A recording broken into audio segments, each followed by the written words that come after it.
Welcome to anybody who has joined the line since I last spoke. Today, we'll be sharing with you the top 5 things that you can do to improve your CVs and resumes, and we'll be showing you how you can implement these tips in Bullhorn. So my name is Lauren. I'll be presenting a part of today's webinar, as well as keeping an eye on any questions you have during this time. Before we get started, I just want to go through a few housekeeping points. So our webinar today will take around 20 to 25 minutes. We'll have a time for a Q&A at the end. So please feel free to send me over any questions you have during the webinar, and we'll cover those at the end. The whole webinar will be recorded from beginning to end, so don't worry if you need to drop out during the webinar. Everyone who has registered will receive the recording in the next day or so.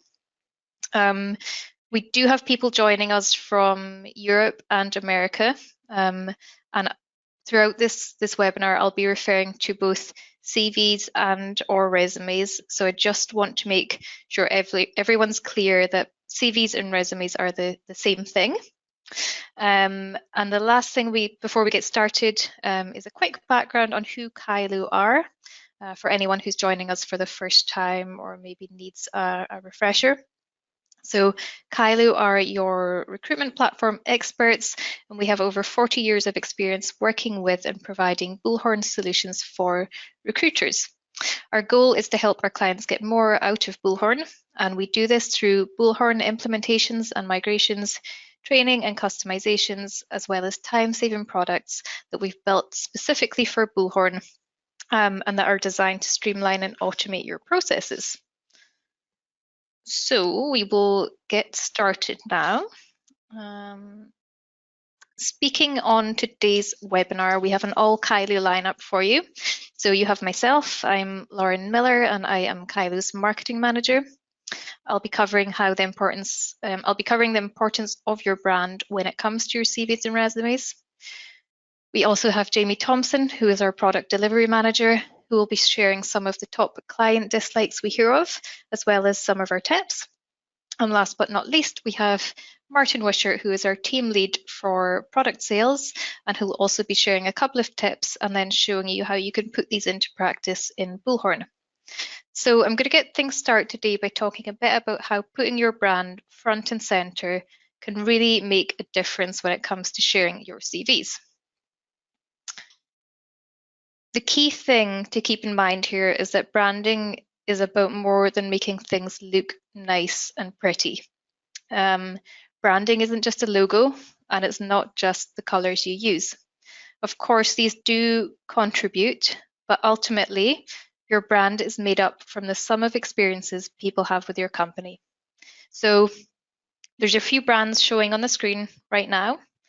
If you take a look at these brands and think about your own perceptions of them, so Google or Coca-Cola or McDonald's or any of the others showing, and consider whether the perception you have of them is based on their logo or based on the experience you've had with them.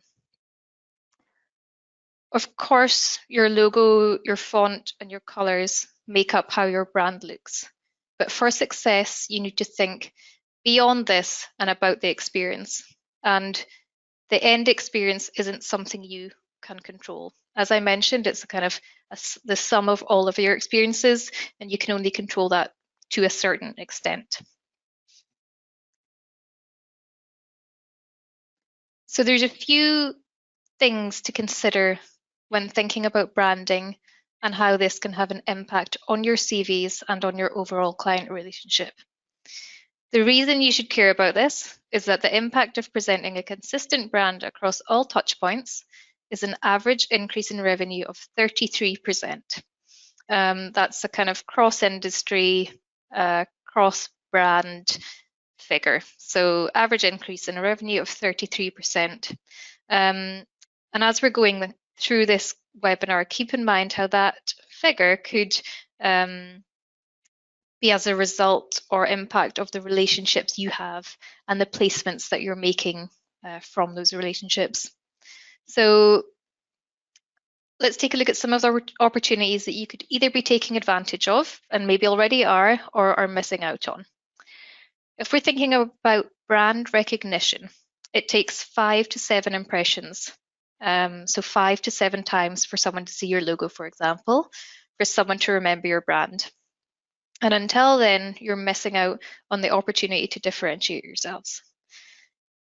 And how does this apply to recruitment agencies? So every time you send a CV without a logo could be a time that one of your competitors is sending a CV with a logo and building up the brand recognition that you're not and that you're missing out on.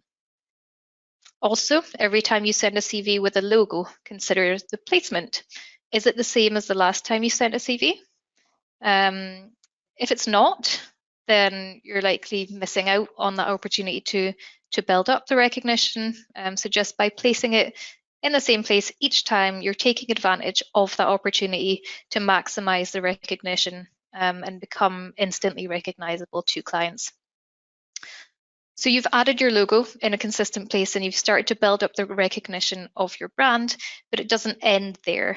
The next step is brand loyalty. And we know that brand loyalty is not based on the number of interactions, but it's based on the quality of the interaction. And 73% of people say that good quality service contributes to brand trust. So if you want your client to see a company, see a CV coming from your company and think, oh, that's likely to be a good quality candidate. Firstly, you need to get them reading what you send over. If you're sending over CVs that have bad or quirky formatting, or the key information maybe isn't that easy to find, or the font is hard to read, that's going to give you a poor quality interaction. And if that poor quality interaction happens regularly, that's what results in your lower brand loyalty. There's a few easy ways of overcoming this. So simplify your formatting, put your key information front and center, and use clear and standard fonts. Jamie and Martin will kind of go into that in a bit more detail. So we'll follow up on that shortly. But the last thing I wanted to say was once you've got the formula right, so getting the brand recognition and the brand loyalty in place, you want to make it consistent across every recruiter at your agency. So the last piece is, again, on the service you're providing. You want to get your CVs and resumes over to your clients as quickly as possible so that you're ahead of your competitors. But you don't want to compromise the quality of the document you're sending out, as this can be kind of detrimental to the way that clients are perceiving your brand, and then as a result of that, your service. Remember that 73% of people say that good quality service contributes to how much they trust a brand, and that a consistent brand generates an average of 33% increase in revenue. So you therefore need to be able to take your new CV format and create a process that can be scaled across your agency to give your clients a consistent and quick experience regardless of the recruiter that is sending it out. So I am now going to pass it over to Jamie and Martin, who'll go through some common CV and resume dislikes, and then also we'll go through their tips for how you can improve your files. Thanks, Lauren. Jamie here. So yeah, in our dealings with clients, hundreds of clients across the world, the most common dislikes that they tend to mention is simply if they're sent too much information on a CV. There's too much detail to get through. They just want to be able to find the right information quickly. They also, if the information is unclear or difficult to read, so as Lauren spoke about earlier, sort of weird and wonderful fonts and layouts and things, then if that's not clear to the client, then it's going to be difficult to pull the information that they need quickly. And one of the other points that have been raised quite a few times is actual the naming of the files, the naming of the CV file itself going over. So if a candidate sends a CV into you and it's just called My CV, then if you're sending 5 or 6 of those over to a client, if they're all called My CV, then that client is going to have difficulty running through and finding the right one that they want to see. So so these are the main points that are coming up when we speak to clients, and a lot of these can be covered with some of the 5 tips that we have here for you today. So so we're moving into the first tip then. Number 1 is simply use a cover page. Now this, some may see this as being an obvious one, but it can be something that's overlooked. Including a cover page on a CV enables the recipient to quickly find the most relevant information at their glance. So this can be particularly important when the client has to review multiple CVs at any one time.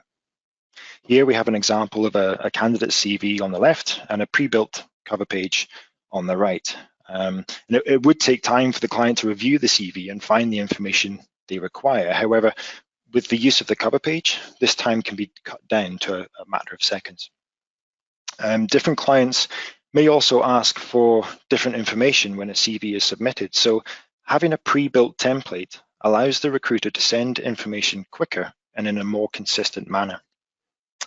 And ultimately, if you make the client's job easier when reviewing candidates, they're going to come back to you again in the future. So moving on to tip number 2, we have branding. So as Lauren mentioned earlier, consistent, clear branding is vital in building brand recognition of your agency, especially when submitting CVs to clients. Clear branding means the client will immediately recognize a CV submitted by you. And here we can see 3 examples of the exact same document, all with different branding styles. You want to make sure that when your clients are receiving files, they're confident they've come from you, from the same place. And someone receiving these particular documents may have trouble recognizing they've come from the same company. And again, using a pre-built template ensures that the branding and the recipient's experience is kept consistent, regardless if you have 5 or 500 consultants sending out CVs. And coming in at number 3, the third tip we have here is using safe fonts or standard fonts. Now, I'm sure everyone has tales of weird and wonderful CVs they've seen over the years with candidates trying to use the latest fonts to make them stand out. But in reality, the information contained in the CV is far more important than how it looks. So you want to make sure it's instantly readable. With this, and from speaking to hundreds of clients worldwide, we'd recommend using safe or standard fonts. And these are typically Arial, Calibri, or Times New Roman. In the example here, each document contains exactly the same content, only the font is different. And I'm sure you can see that as a client, it would be much easier extracting information from the document on the right-hand side there. And one other point to make is that if a document is sent using a custom font, if the recipient doesn't have that font installed on their computer, they're not going to be able to view the document as the sender had intended. And in that, it may default to a different font and have a negative impact on the overall look of the CV itself. So simple change can make a lot of difference when it comes to fonts there. I'm going to let Martin come in now and pick up the final 2 points that we have here for you today. Hi, Jamie. Thank you. So Jamie touched on a little bit about how using templates can obviously help bring out consistency across the business. Now, one other aspect of that is, of course, ensuring that you're secure in what you do. So a lot of you may be sending out your terms and conditions maybe as a separate file attachment whilst you're submitting your CVs out to the client.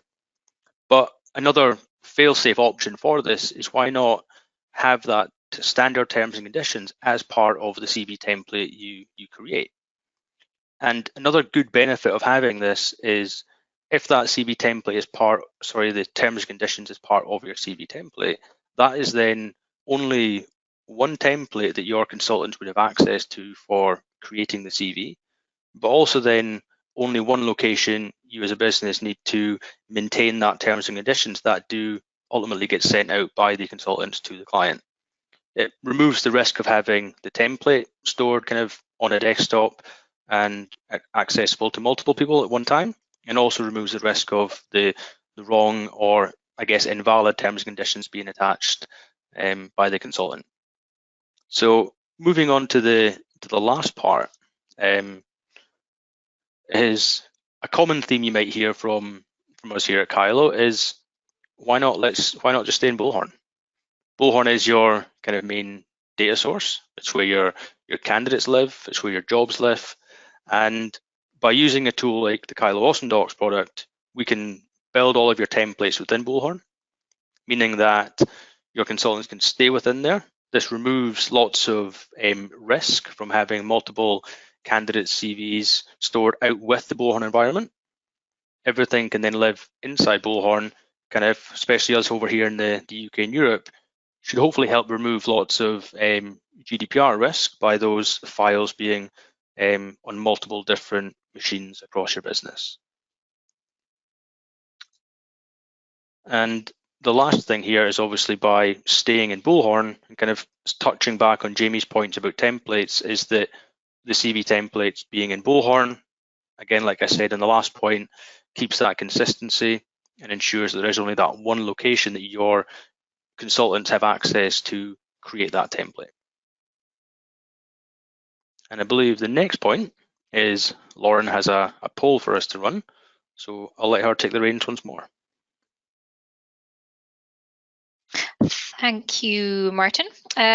So Martin's going to show you kind of how to bring those points and tips to life. But before we go to doing that, wanted to do a really quick poll at this stage, just so we could get an idea of how many of you on the webinar today are already doing these tips, or how many of you would like to make more of them. So going to launch the poll now. You should get a little pop-up coming up on your screens. If you can just hit the answer that's most relevant to you, I will see what the scores are. So how many of these 5 tips are you currently using as part of your CV and resume creation? Okay, so answers coming in there were 7% are using 0 of the tips, 20% are using 1 to 2 of the tips, 73% were using 3 to 4, and 0 were using all 5. So I'll pass over to Martin now, and he will show you, for the people who aren't using all 5, as to how you can start using these tips yourselves. Thanks again, Lauren. If you can let me share my screen. Yep, sure. Here There we we go. go. Yep. So now we can see hopefully a lovely candidates record open in Bullhorn, which is for the most part where people tend to go when they think about creating a CV for the candidate. However, when you are creating a CV for a candidate, I expect, in the most part, this is because you have a position that you want to present this candidate to. So AwesomeDocs gives you the ability to generate your CV from the job record, which kind of brings that process together. So rather than going to the candidate, let's connect the process, let's add those candidates to the job. And from here, we can start creating the CVs that we need for this job with those candidates to then present on to the client. And the other cool thing with the Kyloe AwesomeDocs product is that when we create a template from the job, it actually gives us access to the fields that connect to the job. So we can pull that data into the template that's relevant to the company, perhaps, the candidate, of course, the job, and the contact you submit them to. So in the scenario that you need to maybe create a client-specific template or anything out with your own style, then you do have the option of having those built out as well. But if we just start going through it, I'll show you how this works. So candidates are on the job, hit the action menu, and we want to choose the CV formatting tool from here. The first thing it's going to do is open up that list of candidates that we have connected to the job record. And we then get presented with a list of our CV templates that we have available once we select the candidate we want to work with. So as you can see here, I do have more than one. So this might be to cover, multiple different brands you have within your business. This might be to help accommodate with different client-specific requirements you have. But the key thing to consider here is that there is no limit to how many templates you can have. So you do have the ability to accommodate for those different scenarios. However, the one that I'm going to work with today is down here at the bottom, quite aptly named, I think. And as soon as we select it, the template then starts to load up in the background, and it will go into Bullhorn and get all the data we have told it to collect. And this now gives you a little bit of an insight into that cover page that we're going to put onto the candidate CV. So kind of connecting all the dots together from the 5 points that we spoke about. This is your cover page. This is showing you the information that we've pulled across, giving you the opportunity to just review it and make sure that nothing is incomplete before we move on to the next step. So down at the bottom, we also then get presented with the candidate CV file that we want to merge into the template. And this candidate does have multiple different files on its record, but we do have the ability to restrict which ones are made visible here using set file types. And up at the top here, we have a couple of other options that we'll talk through as well. And just to connect the dots again on some of the points Jamie raised about file naming, we do then have the ability within the template to essentially hard code a consistent naming convention within your template. And this could be the same across all templates, or if you need to have something slightly different for other templates, brands, again, clients if you require that. But the key is that you can have that determined so that it's automatically done. So we're pulling in Jimmy's name and then the date in which the template is created. We have the option here as well to anonymize the file attachments. So you'll notice at the bottom, I selected this file. So this file may very well have the candidate's name or some personal contact information about them within that file. So the anonymizing tool will actually take a look at the information you have stored in those Bullhorn fields. So the name and the address information, and it will cross-reference that data with the file. And if we find a match, the information will then be removed.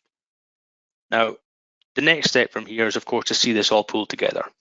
So we have the cover page and the file. Once I press this create button at the top, that is then being embedded into the template that we've built in the background. All of your branding's applied, all of that consistent formatting of the text is applied to it, such as the sizing and the style, and it will then open up into Word. So you have that opportunity to see it and make any, final amendments or changes before you actually save it back to Bullhorn and send it on to the client.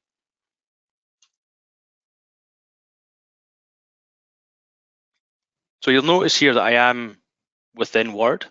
So this is opening up into your fully functional desktop version of Word, giving you the opportunity to make the changes that you might need to if you need to, maybe add in some personal comments or tidy up some grammar, whatever that may be. You have the opportunity to do that. You'll notice on the cover page here, we've got our branding applied as we do in the subsequent pages. But something we can do if you want is have something slightly different across the footer of the document on the pages following the cover page. So we've got our company information here, but then on the subsequent pages as we go through it, we've got Kyloe branding and then the consultant's personal contact information with a little photograph of myself there as well. And then scrolling down to the bottom, we'll notice that we have our standard terms and conditions applied to the end of this template. And to close this all together, despite me being in Word on the desktop and having the ability to kind of make changes and edit this document, we are still connected to Bullhorn. So once I've made my changes and edits within Word, the only next step I have to do is press this save button in Bullhorn here. The save button in Word. We can then close this down. And that then takes that document that we've just created in Word and saves it straight back into Bullhorn.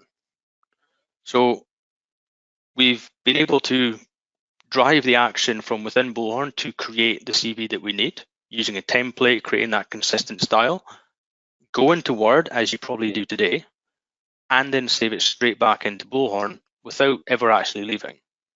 And the other cool thing as well is because we've created this CV from the job record, we'll actually save 2 copies back into Bullhorn for you. So one will go into the Files tab of the job record here, so that you have a record of all files that you've created in relation to this job. So you can see one here, and then we have another one that gets added into the candidates record, because this is of course a candidate file. So that'll get put into the files tab of the candidate as well. So that's how Kyloe AwesomeDocs can pull all that things together and keep you inside Bullhorn. Great, thank you very much for that overview. So hopefully you can now see my screen again. And Martin, just if you could run through a little bit else about what AwesomeDocs can do for our attendees, that would be great. Of course I can. So we've kind of been focusing today in this call on creating CVs, of course, and that's the point of today. However, AwesomeDocs is not just a kind of one-trick pony, if you want to call it that. AwesomeDocs actually gives you the ability to generate documents from any entity within Bullhorn. So that is your CVs, for example, on the job record. But that could also be client terms agreements from your company record, or that could be your contractor or, in fact, candidate contracts from your placement record. The list really does become endless. If you kind of consider AwesomeDocs giving you the ability to generate documents using a template from any entity in Bullhorn. And we have the ability then to draw the data directly from those fields to mitigate lots of manual inputting that you might still do today. And the tool itself has actually helped generate just under 900,000 documents from within Bullhorn from the start of its time until today. And hopefully on the screen there as well, you'll notice next to the logo, we also have the DocuSign logo. Because as well as being able to create those documents, we also have the ability to integrate the product with DocuSign. So that it becomes your full end-to-end solution for creating documents and having those signed, giving you the ability to create it, send it out for signature from Bullhorn, and then be sent straight back into Bullhorn without any manual input at all. And we believe it's back to Lauren. Yeah, okay. Thank you, Martin. So we do have a few questions that have come in. If anybody does have any other questions they'd like to send over at this point, please do feel free to pop that into the chat box and send it over to me. I don't think we'll have time to do all of the questions we've got, but we'll try and cover as much of them as we can during the time that we have left.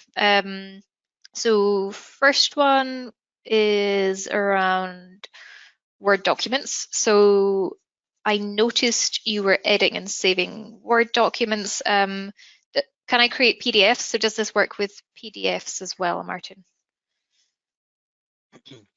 Yes, it does. So you'll notice that as you've in the question, I've gone into Word and then saved back a Word document.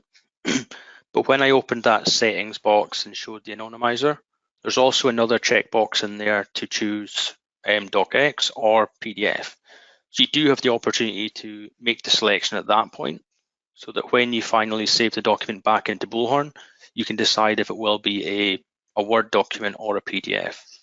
And to take it a step further, we do now have the facility kind of within, I guess, the builder of the product to make a company-wide decision whether you wanted to default to a PDF or a Word document every time. Okay, perfect. And then we have a couple around templates. So first one is, how do I set up templates? I can probably take that one. So yeah, if you're setting up templates, you can have us build them. You can buy them from ourselves, and we'll help build them for you. Or once you're actually using AwesomeDocs, and we provide full training on how to use the template builder. So after you've had training, you have the ability yourself to create templates. And we're always on call as well. So if you need some help, or if you need refresher training, or you've got a question on, can I do this for the template, or how do I build this, etc., then you can always get in touch with us, and we're always happy to help. But yeah, you have the full power yourself to build them. Perfect. Thanks, Jamie. And I think we'll have time for one more question. So last one is again on templates. So I have multiple brands. Can I have different templates for those brands, or how many templates can I have set up as part of this? Yeah, I can take that one. So I guess I did kind of touch on it briefly in my demo I went through. So I guess technically there is no limit to how many templates you can have. So you can have your different templates built out for your different brands, and maybe some client specific ones if that's a requirement as well. But there is the ability to kind of filter those templates down. So if you've got private labels or departments or different user types within your Bullhorn environment, you can choose to filter them using a combination of all three of those, or saying, these templates are only accessible to people in this department. So you can kind of segment them out across the business as well, so that everyone's not seeing every single template, but the ones that are most relevant to them. Perfect. Thanks very much, Martin. So I think that is all the questions we have time to cover today. I can see some additional questions coming in as we're answering questions as well. So a few outstanding ones to go through. If we haven't covered your question during this time, we'll reply to you directly on those. And apologies for kind of the shortage of time on today's webinar. So on that note, thank you, Martin, and thank you, Jamie. Thank you, everybody, for attending. You'll soon find the recording in your inbox. You can refer back to anything we've talked about during today's webinar, or you can also forward this link on to your colleagues. If you do have any questions after we drop off of the webinar, then you can always contact us by replying to the email that you'll get the recording from, or via Martin's email here, which is martin.wishart@kyloepartners.com, or visit our website, which is kyloepartners.com. So yeah, thank you very much all again, and we hope this webinar has been helpful, and hope to see you at our next webinar.